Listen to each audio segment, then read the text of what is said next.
Muy buenos días, bienvenidos, bienvenidas a el podcast de Buenas Nuevas. Le habla su hermano, Pastor Luis Fernando Graciano. Para mí es un placer inmenso, entrañable poder compartir con ustedes este tiempo maravilloso, esta nueva oportunidad que el Señor nos brinda. Debo decir que este es un gran privilegio el que Él nos ha concedido de poder hablar de la palabra, poder compartir con tanta gente maravillosa, hermosa, o sea, el pueblo del Señor. Para mí es un regocijo totalmente entrañable poder compartir con todos ustedes. Es una bendición que nos acompañe. Le damos las gracias al Creador por la oportunidad también que nos brinda de poder hablar de Él. Y en esta hermosa intención en el mes de la Biblia de poder nosotros hablar acerca de la Biblia, de este libro maravilloso. Hoy nos toca hablar acerca del libro de Romanos. Me gustaría hoy introducir brevemente este libro maravilloso, un libro maravilloso pero importantísimo también, que habla literalmente, si podremos condensarlo y declarar una sola frase de lo que trata, este libro trata de la justicia de Dios. Es un libro maravilloso que usted debe buscar, comprender, entender, internalizar para poder nosotros ser y agradar, hacer, ejecutar, llevarlo a la obra, hacerlo, obedecer, todo lo que este libro dice. Así que vamos a iniciar inmediatamente con una ficha técnica, por así decirlo, un método crítico acerca del libro, cosas puntuales para poder ir desarrollando todos los puntos que queremos compartir con usted, a modo de que usted se enamore, mi amado, en este mes de la Biblia, el mes de septiembre de la Biblia. Es un homenaje, por así decirlo, a la Biblia que tenemos nosotros en esta plataforma, que ha salido del mismo corazón del Creador para poder compartir con todos ustedes el pueblo de Dios. Así que iniciemos inmediatamente este conversatorio, este podcast acerca de una breve descripción a grandes rasgos de los elementos más importantes del libro de Romanos. Mire, lo primero que hay que preguntar es ¿quién escribió este libro? La historia nos enseña que el que escribió este libro fue el apóstol Pablo, quien compartió acerca de la gracia y de la justicia de Dios por su propia experiencia y también por la educación que recibió. Escribió estas palabras alrededor, y esta es la segunda pregunta que debemos contestar, de cuándo se escribió esta carta, cuándo fue escrita esta carta. Se cree por los eruditos o los sabios que esta carta fue escrita alrededor de los años 57 al 58 después de Cristo. Es importante también preguntar a quién se fue escrita, a quién se escribió. Vemos que la escribió Pablo. Cuando fue escrita fue alrededor del año 57-58 después de Cristo. Ahora, ¿a quién se escribió? Pablo escribió principalmente a los creyentes gentiles que eran residentes en la capital del Imperio Romano, a fin de varios elementos importantes. Número uno, darse a conocer a los creyentes en ese lugar y reclutarlos para la extensión del evangelio. Número dos, la escribió también para poder desarrollar y defender la verdad del evangelio que había estado predicando. Y lo número tres, él escribe esta carta para animar a los creyentes en Roma de depender exclusivamente de la gracia y la justicia del Creador para su salvación. Es interesante también preguntar dónde fue escrita. Esta carta fue escrita, nos enseña la historia que Pablo escribió esta carta cuando él se encontraba en Corinto. Ahora permítame entrar un poco más adentro a este libro y es averiguar cuál es el trasfondo histórico de este libro. Tiene un contexto histórico que es importante, que todos nosotros que estamos tratando de aprender acerca de este libro necesitamos leer, necesitamos entender. Y tengo que decir que 2000 años antes de Cristo se fundó esta ciudad maravillosa de Roma. Muchas historias acerca de su origen. Hay conceptos mitológicos que nos enseñan la historia de Rómulo y Remo, de Rómulo y Romero, criados por una loba en el origen de la ciudad. Esta ciudad estaba bordeada, por así decirlo, situada al borde del río Tíbet. que alrededor de los años 510 antes de Cristo comenzó la República Romana. La historia nos enseña que su primer, por así, presidente, primer César, como se le conocía, fue Augusto César. Este lugar era el epicentro y eje económico y político de todo el mundo en el mundo de esa época, ¿no? El mundo antiguo. Fue un imperio muy poderoso, lleno de grandes lujos y de gran pobreza también. Había una dualidad aquí. En el tiempo de Pablo había 1 millón de personas, dentro de lo que había entre 20.000 a 30.000 judíos. Y había más o menos alrededor de 20 sinagogas. También había un gran conglomerado de discípulos del Señor. Y fue en ese lugar también donde, en ese mismo escenario de crecimiento de esta potencia, por así decirlo, de este imperio maravilloso, también comenzó lo que conocemos como el cristianismo. Es por esa razón que podemos notar que en el capítulo 1, verso 8, nos dice que Pablo nos dice que habían cristianos y le dice que eran famosos en ese mundo. También en el capítulo 12, verso 4 al 8, vemos cómo él establece también los cargos en la congregación, en la asamblea, en la iglesia. Y lo que podemos entender es que ya en ese momento histórico ya había iglesias establecidas en Roma. En esa época había también muchos esclavos en Roma, porque Roma, cada vez que conquistaba un lugar, esclavizaba a todas las naciones que ellos tomaban como sus súbditos. Podemos ver también dentro de esta expresión de demografía que los libertinos eran un grupo de esclavos que consiguió la libertad también, y entre otros grupos estaban también este grupo también estaba dentro de la iglesia. Pablo estaba en Corinto en el año 58 después de Cristo, y cuando escribió la carta a los corintios, que vivían en la capital del Imperio Romano. Por esa razón se ha considerado por muchos al escrito más importante de Pablo. Romanos es también uno de los libros más importantes de toda la Escritura. Su tema principal, como dije, es la justificación por fe a través de la justicia de Dios. Dentro de este pueblo dentro de esta ciudad había una gran controversia que estaba dividiendo tanto a los cristianos judíos como a los gentiles. Algunos pensaban tener el primer lugar con respecto a los gentiles. Pablo entonces señala que Dios era un Dios justo, siendo que todos pecaron, no había distinción tanto entre judíos como gentiles, todos habían estado separados de Dios, y los judíos no son estableciendo que los judíos de ninguna manera son superiores a los ojos de Dios. Es bueno también entender y plantear otra pregunta para poder llegar a un entendimiento más profundo de esta carta, y es: si es una epístola, ya que esta carta es lo que significa, se le puede llamar también epístola, ¿cuándo fue fundada? Ahora, la realidad de este tema ha sido una gran controversia por mucho tiempo, y en realidad, de una manera certera, no se sabe en realidad cuándo fue. Hay varias posibilidades y entre los más comunes que se enseña es que fue establecida posiblemente después del día del Pentecostés. Muchos eruditos enseñan que Pablo, luego de este día, establece esta congregación en personas que fueron a Jerusalén a celebrar la fiesta de Pentecostés. Algunos por esta razón, algunos se entiende por los eruditos que algunos de estas personas, estos romanos, estuvieron en el día de Pentecostés.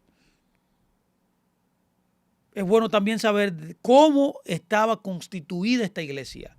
Esta iglesia ya es bien sabido, como yo te he oído brevemente lo que he tratado de explicar hasta aquí, es que esta ciudad o esta iglesia comprendía de judíos y gentiles. Era una comunidad mixta. Ahora bien, ¿cuáles eran las fuerzas? ¿Cuáles eran sus fuerzas y cuáles eran sus debilidades? Esta era una congregación muy numerosa, una congregación que fue influencia para poder abrir otras congregaciones. Es por esa razón que sus fuerzas estaban en que era una iglesia que, aunque había pugnas entre gentiles, entre judíos, dentro de la fe, muchas de esas iglesias que se levantaron en Roma eran iglesias muy maduras. Eran personas que alcanzaban a otros también. Que aunque estaban en medio de persecución, ellos alcanzaron a otros creyentes a otras personas para que pudieran convertirse a la fe. Y dentro de sus debilidades, como hemos visto, era la división circunstanciales, las discusiones, las pugnas que habían entre judíos y gentiles. Es importante también conocer qué tipo de literatura es este libro. Este libro fue escrito básicamente en un estilo literario que se conoce como discursivo y lógico. Discursivo y lógico. Pablo habla de muchos principios también y muchos fundamentos establecidos ya en la Biblia con antelación y son explicados para la situación de esa comunidad. Ahora, permítame ahora entrar en una descripción panorámica de este libro. Y es por eso que tengo que preguntar cuál es la idea principal de este libro. Puedo decir que este libro es la obra maestra de Pablo. Lo primero que tengo que decir es que esta obra es la cumbre literaria, por así decirlo, de Pablo. Es aquí donde él nos muestra la esencia de lo que es la fe. Podemos llamarla, como lo llaman muchos eruditos también, sumándonos a esto, que este libro es una joya literaria.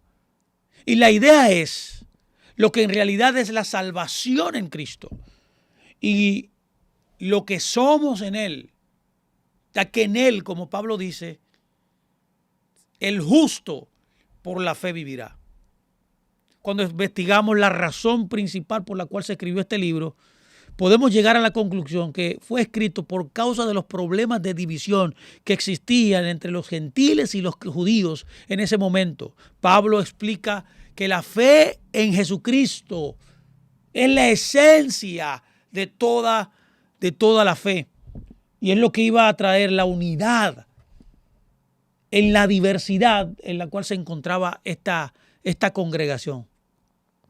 El énfasis de Pablo era que él quería hacer entender a todos los participantes en esta comunidad que somos uno en el Mesías.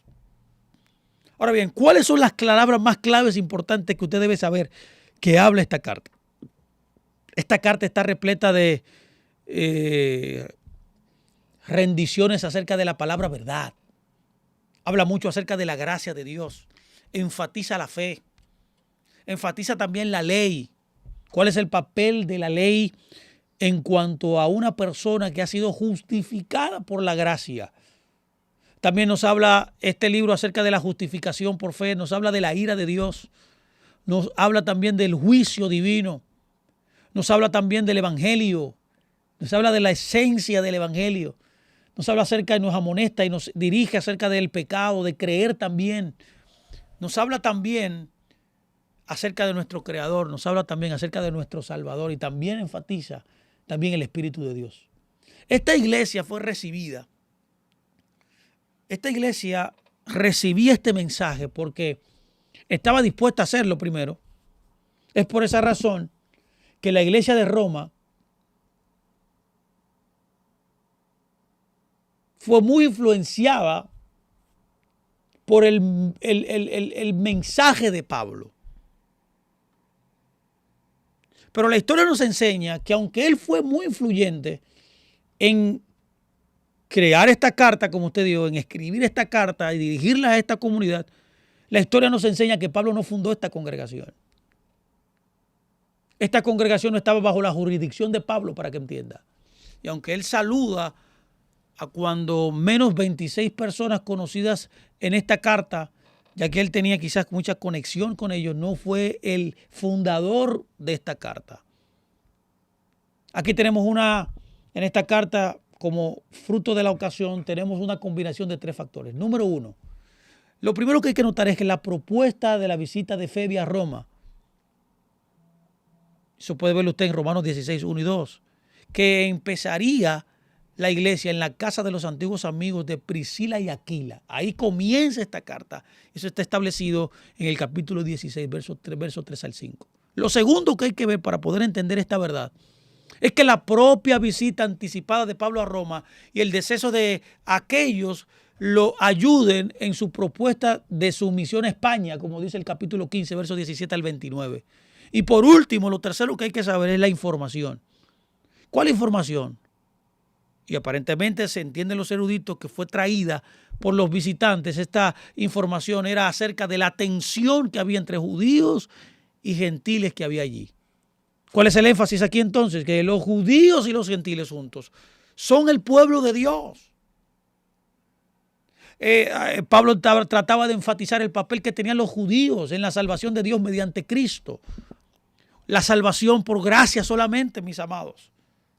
Es por eso que él explica, él enfatiza muy profundamente el papel de la ley dentro de la salvación ya luego de que usted ya ha sido justificado por la fe. Una justificación que es recibida por haber creído en Cristo y efectuada por el Espíritu Santo. Pablo también enfatiza el fracaso de la ley en el sentido de que la ley nunca fue diseñada para salvar a nadie. Y Pablo enfatiza esto. Pablo enfatiza entonces el éxito y el papel del Espíritu Santo para poder producir la verdadera justicia de Dios en el creyente.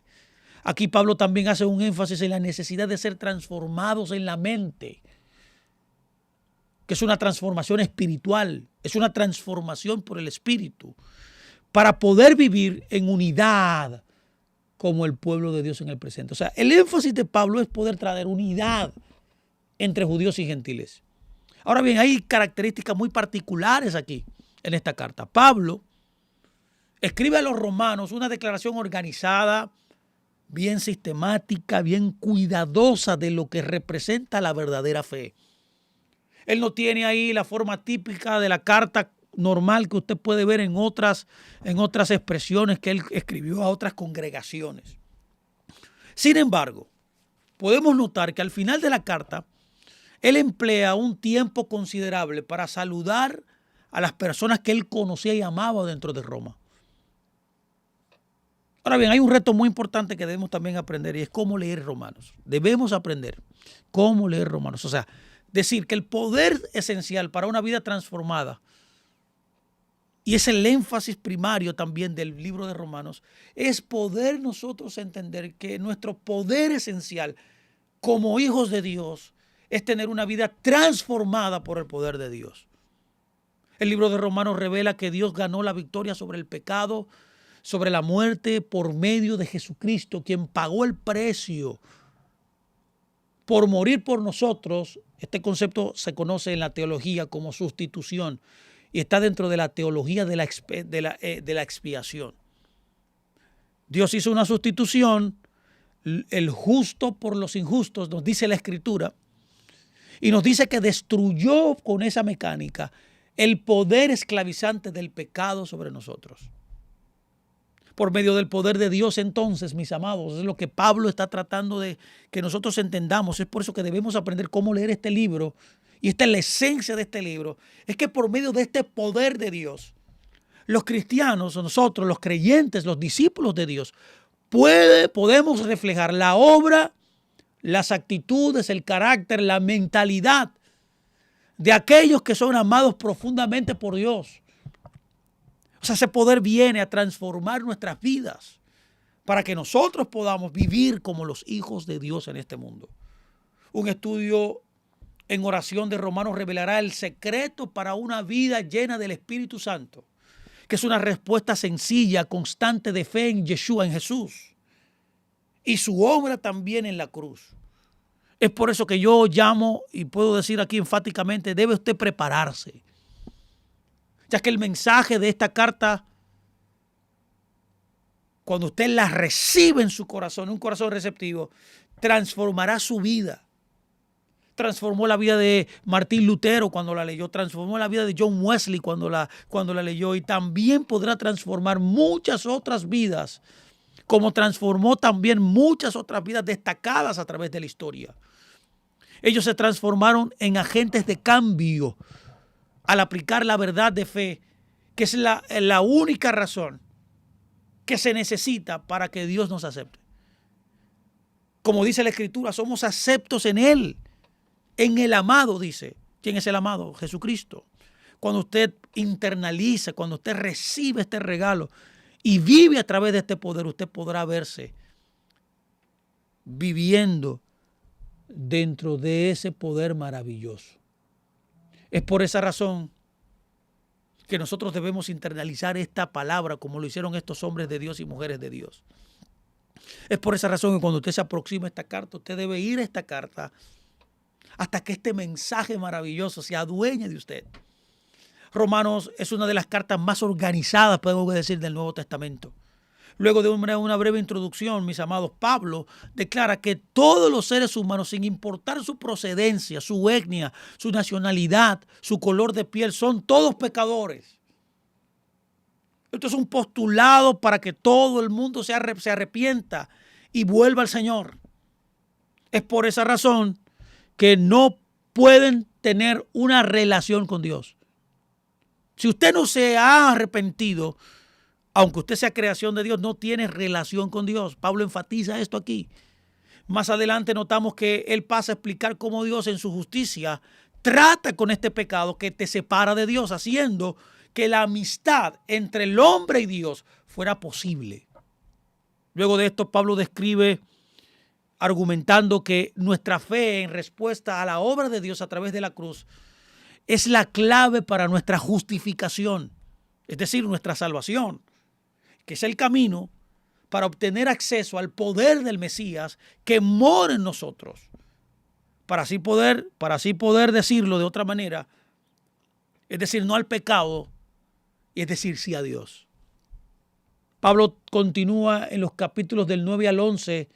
Él resume en esta porción la relación, la obra redentora de Dios, que ha preparado un camino a través de la historia para que los judíos y los pueblos de todas las naciones, o sea, los gentiles, toda la humanidad, rememorando así el principio de la historia cuando Dios llamó a Adán.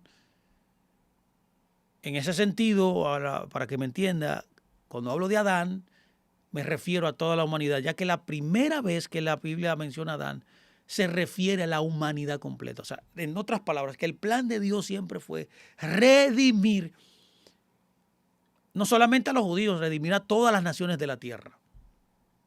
Dios quería que todo el mundo, entonces, aquí en Romanos se le enfatiza que todo el mundo puede tener acceso a la salvación como al principio.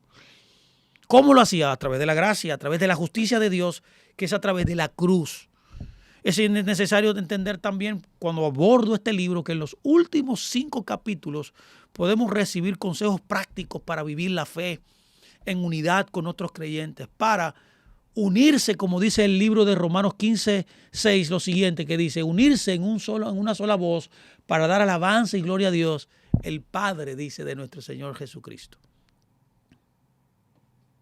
Es importante también entender de dónde viene el nombre.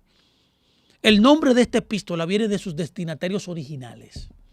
Romanín, puede decirse, romanos, que son los miembros, como usted sabe, de la iglesia de Roma, que era la capital del imperio romano, de esa potencia, de ese imperio maravilloso que gobernó el mundo conocido antiguo. Ahora bien, para poder leer este libro de una manera más concisa, debemos entender que fue, como dije, organizado perfectamente, un libro bien organizado, y donde hay temas muy importantes, entre los cuales ahora voy a mencionar algunos de ellos. Cuando estudio este libro puedo ver que uno de los temas más importantes que este libro nos enseña es la fidelidad de Dios. Este es un tema central en el libro de Romanos, que es la fidelidad al pacto de Dios. Él es el que guarda el convenio. Él es el que preserva su juramento de redimirte a ti y a mí. Eso habla de la fidelidad de su promesa a Abraham. ¿Se acuerda? Ya que esto está unido a la promesa del pacto abrahámico que le hicieron a Abraham. Y se revela en la salvación con base en la fe, donde tanto judíos como gentiles encuentran fidelidad ante Dios a través de la fe en Jesús. Esto es lo primero. Lo segundo que podemos ver como tema central es la rectitud. El ser judío o gentil no es un mérito personal justificado, mis amados, ante Dios. O sea, ser judío y ser gentil no significa nada. Cada uno, aparte de Cristo, está bajo su ira. Eso lo establece Pablo en el capítulo 2 y hasta el capítulo 3. Él nos enseña que todos hemos pecado. Pero aquí están las nuevas que mediante la muerte de Jesucristo, Dios atribuye su propia justicia a todo el que cree y confía en su promesa de salvación en Cristo. Es por esa razón que al unirnos a Cristo, el poder del Espíritu Santo nos permite a los creyentes vivir vidas rectas aquí y ahora. ¿Lo puedo entender? La rectitud es colocada, es imputada por creer en la obra redentora de Cristo Jesús. Y un tema también central, que es el número 3 que tengo que enfatizar aquí, es la reconciliación. Este libro está marcado por la preocupación muy profunda, mis amados, de Pablo, en cuanto a la reconciliación racial, en cuanto a la separación de etnias. Y también podemos decir también, literalmente, esta frase muy popular ahora, la sensibilidad transcultural. Su consejo para resolver el conflicto interno en esta comunidad eleva la actitud de Cristo como el ejemplo como el ejemplo máximo que Él nos muestra. Pablo reiteró la enseñanza de Jesús, mis amados, de que en Él somos uno, de que no hay distinción, mis amados, que no hay distinción racial, que no importa que usted sea de cualquier lugar, en Él somos uno. Es por esa razón que refleja en este caso el amor. Y el amor al prójimo debe ser la insignia que satisface el intento que se trata en toda la ley de Dios. El libro de Romanos también tiene una estructura maravillosa. Y dentro de esta estructura hay un verso clave que habla de todo, en resumen, por así decirlo, de todo lo que yo he hablado aquí. Y es lo que dice el libro, el capítulo 1, versos 16 y 17. Mire que dice Romanos 1, 16 y 17. Yo creo que esto recoge todo este espíritu, esta actitud, todo lo que hemos dicho hasta aquí en cuanto a esta breve descripción acerca del libro de Romanos. Y lo leo, dice así: porque no me avergüenzo del Evangelio, porque es poder de Dios, escuche, para la salvación a todo aquel que cree. Ok, aquí no hay distinción de personas. El poder del Evangelio de Dios opera no importando que tú seas judío o seas gentil. Por eso le enfatiza luego y dice al judío primeramente y también al griego. Y termina diciendo en el verso 17, porque en el Evangelio la justicia, ya que el Evangelio es la justicia de Dios, el poder de Dios para todo aquel que cree, que viene a través de la gracia, a través de la fe que opera en nosotros, mis amados. Dice que la justicia de Dios se revela por la fe, y para fe, como está escrito, mas el justo, qué bello esto, vivirá por la fe. Qué interesante es poder ver esta idea central que Pablo quiere enseñarnos en esta carta maravillosa y resumida en la misma entrada de esta carta. Dale un poco más para el lado para poder seguir. No, dale más, no te preocupes, yo te digo. Es interesante ver cómo Pablo nos muestra la esencia misma de esta carta. Elementos como la fe, elementos como la justicia, elementos como la gracia de Dios, elementos como que de la rectitud, elementos, mis amados, de nosotros consagrarnos a Dios y vivir para Él. Y nos habla también del poder transformador. El poder transformador que produce este poder en nosotros. Aquí. Mira aquí ahora. Tengo que enfatizar esta característica de Romanos. Romanos tiene características también interesantes. Y hay varias cosas que debo mencionar. Entre ellas son 4 específicamente. La primera característica que puedo notar del libro de Romanos es que de todas las cartas de Pablo, esta carta es la más sistemática. Yo debo decir que esta es de la carta que él tomó más previsión para poder poner los puntos precisos para que puedan ser comunicados a esta comunidad. Él fue riguroso para poder comunicar lo que venía, porque Roma se convertiría en poco tiempo en el poder máximo que acapararía el mundo. Es por esa razón que el libro de Romanos puede leerse como un tratado teológico bien elaborado, más que como una carta. Esto es un tratado teológico muy, muy amplio intelectualmente. Lo segundo que puedo ver es, dentro de sus características, es que esta carta da énfasis a lo que se conoce como la doctrina cristiana. Podemos decir que el número y la importancia de los temas teológicos que se tratan aquí son excepcionales. Entre ellos podemos ver que él habla acerca del pecado. Aquí es un tratado muy amplio acerca de lo que es el pecado, pero también lo que es la gracia. También lo que es la elección, ¿no ves la profundidad de los temas que él toca aquí? También habla de la salvación, habla también de la fe, habla de la justificación, de la santificación. Pablo habla aquí cosas magistrales teológicamente hablando, como es el tema de la redención, como es el tema de la muerte, y también enfatiza muy profundamente lo que se conoce como el tema teológico de la resurrección. Lo tercero que podemos ver como característica central de este libro es el uso de las citas del Antiguo Testamento. Él utiliza aquí muchas citas del Antiguo Testamento, lo que nos debe enfatizar a nosotros que el Antiguo Testamento es muy importante para poder entender la teología de lo que Pablo nos enseña.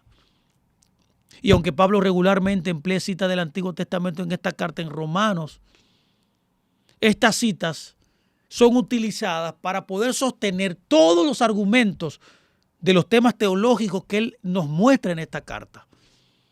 O sea, su sustento para poder sostener todas esas ideas, que quizás a veces son para mucha gente muy profundas, él busca una tesis que respalde esos enunciados, esos argumentos que él trata. Y él los busca no en ningún libro exterior, lo busca dentro de la misma Biblia en el Antiguo Testamento. Y lo cuarto, como característica central que podemos ver de lo que Pablo nos trata en esta carta, es una preocupación intensa por Israel. Pablo le interesa a Israel. Aquí hay unos capítulos, mira, muy importantes, mis amados, que él nos habla de lo que representa Israel y del plan que Dios tiene con Israel. Pablo escribe de la condición no solamente actual de este pueblo, sino que también habla de su redención final, de la unidad que vendrá cuando Dios se les revele nuevamente a ellos, cuando haya alcanzado a todas las naciones de la tierra. En otras palabras, Pablo está hablando de la relación que debe haber con los gentiles y esa redención final, que es un tema central aquí también. Así que, mis amados, un poco más, dale más para abajo, vamos a ver otro tema interesante dentro de esta exposición breve acerca de Romanos. Dale un poco más adelante. Ya ahora voy a entrar en un punto más serio aquí, porque para poder interpretar esta carta, uno no puede ser ligero. Esta carta es muy profunda. Yo le invito y debo exhortar a todos los pastores y a cualquier persona que se interese de este libro maravilloso que es la Biblia y de este libro maravilloso de Romanos, que debe profundizar en este libro, debe profundizar. Y hay retos de interpretación aquí. Hay muchos retos de interpretación en este libro. Entre ellos, debo mencionar que como la obra doctrinal preeminente del Nuevo Testamento, el Romanos, que es, naturalmente contiene pasajes muy difíciles de entender, que en un nivel simple no se puede entender. Es por eso que la discusión de Pablo de la perpetuación del pecado de Adán, como nos habla en el capítulo 5, es uno de los pasajes teológicos más profundos de las Escrituras. Él nos habla ahí de la naturaleza de la humanidad de Adán y cómo ese pecado que él cometió, el pecado primordial, el pecado original, como se llama, fue transferido a la raza humana. Estas son cosas muy profundas, mis amados. Y este tema, que ha sido un tema de gran debate, de un debate intenso por los eruditos y académicos. También podemos ver que, como reto de interpretación, debemos tomar en cuenta que cualquier estudiante de la Biblia también están en desacuerdo en que en el libro de Romanos, capítulo 7, del verso 7 al 25, se describe la experiencia de Pablo como un creyente o incrédulo, o es una herramienta literaria sin intención de ser autobiográfica. También podemos notar como un reto a esta interpretación de esta carta que las doctrinas cercanamente relacionadas con la elección y con la soberanía de Dios, que son uno de los temas más difíciles y que más ha dividido al pueblo de Dios en la historia. Y puedo decir aquí que ha confundido a muchos creyentes. Otro de los temas importantes aquí para poder interpretar esta carta correctamente son las cuestiones que trata el capítulo 9 y 11, que enseñan o no que Dios tiene un plan futuro para la nación de Israel. Esto ha dividido también a mucha gente que ha dicho que el Israel no tiene ningún plan, Dios ya desechó a Israel, ya que Israel no tiene nada que ver con Dios. Pablo aquí trata esto de una manera exhaustiva. Y por último, debemos decir que algunos creyentes han ignorado la enseñanza de Pablo de la obediencia de creyentes al gobierno humano. Y esto ha sido tomado como bandera del activismo cristiano, mientras que otros lo han usado para defender la obediencia de esclavos y los gobiernos totalitarios. O sea, usted tiene que entender esto bien para no irse a un extremo por una falta de entendimiento de lo que Pablo está tratando de enseñarnos realmente en esta carta. Y debido a que este libro contiene temas históricos, pero también teológicos, debemos tener mucho énfasis y muchos ojos abiertos para poder leer esta carta, ya que debido a que Romanos es primordialmente una obra de doctrina, es un tratado teológico profundo, contiene poco material histórico. Pablo utiliza algunas imágenes del Antiguo Testamento, dígase como Abraham, David, Adán, Sara, menciona a Rebeca, menciona a Jacob aquí, a Esaú y también al faraón, como ilustraciones. Él también relata algo de la historia de Israel también. Y en el capítulo 16 provee vistazos interesantes de la naturaleza e identidad de la iglesia del primer siglo y de sus miembros. Es por eso que usted debe saber que el tema central de este libro, Romanos, es la justicia que viene de parte de Dios a través de la fe. Es la gloriosa verdad de que Dios justifica por gracia a los pecadores culpables y condenados únicamente a través de la fe en Cristo, sola y exclusivamente. Los capítulos del 1 al 11 presentan las verdades teológicas de esa doctrina, mientras que los capítulos del 12 al 16 detallan su manifestación práctica. Y eso es lo que queremos nosotros, llegar a ser prácticos en la vida de nosotros como creyentes individuales y la vida también de la iglesia completa. O sea, a nivel personal, a nivel individual y también a nivel corporativo. Algunos temas específicos también dentro de esta carta, temas teológicos, mis amados, incluyen principios de liderazgo también espiritual. Aquí también nos habla de la ira de Dios en contra de la humanidad, no más, contra de la humanidad que se ha desviado de la ortodoxia, se ha desviado de la obediencia a Dios. También nos habla también principios de juicio divino. Nos habla también de la universalidad del pecado. Nos habla también de una exposición también muy clara y una defensa de la justificación por fe solamente. Nos habla también de la seguridad de la salvación. Nos habla también de la transferencia del pecado de Adán a toda la humanidad. Nos habla también de la santificación. Nos habla del tema extraordinario, como dije, de la elección soberana. Y nos habla también del plan que Dios tiene para Israel. Pablo también enfatiza en esta carta, y permítame ir cerrando ya algunos elementos y nos vamos ya. Yo creo que este tema, hemos hablado a grandes rasgos, lo más importante de esta carta. Vemos cómo Pablo nos habla también aquí de los dones espirituales y de la práctica de la piedad que todo creyente debe tener y debe tener como parte integral de su vida como creyente. Nos habla también de la responsabilidad que todos nosotros tenemos como creyentes para con el gobierno humano. Debemos, Pablo dice, someternos a todo liderazgo. Y por último, dándole las gracias a todos por estar con nosotros, vemos cómo Pablo también nos habla de los principios extraordinarios de ser libres en él. Este concepto teológicamente se conoce como la libertad cristiana. Así que gracias, mis amados, por tu tiempo. Esperamos que este esfuerzo haya servido para que usted siga enamorándose de este libro maravilloso que se llama la Biblia. En este mes de la Biblia que conmemoramos, este mes mostrando nuestro agradecimiento a Dios con estas exposiciones de toda la Biblia, donde tendrá un abanico extraordinario de todo lo que Dios nos enseña en su palabra. Así que nada, me despido de todos ustedes. Le hablo a su hermano Pastor Luis Fernando Graciano, esperando que estas palabras, esta descripción sistemática, breve de este libro le haya servido para su edificación. Gracias y paz a todos.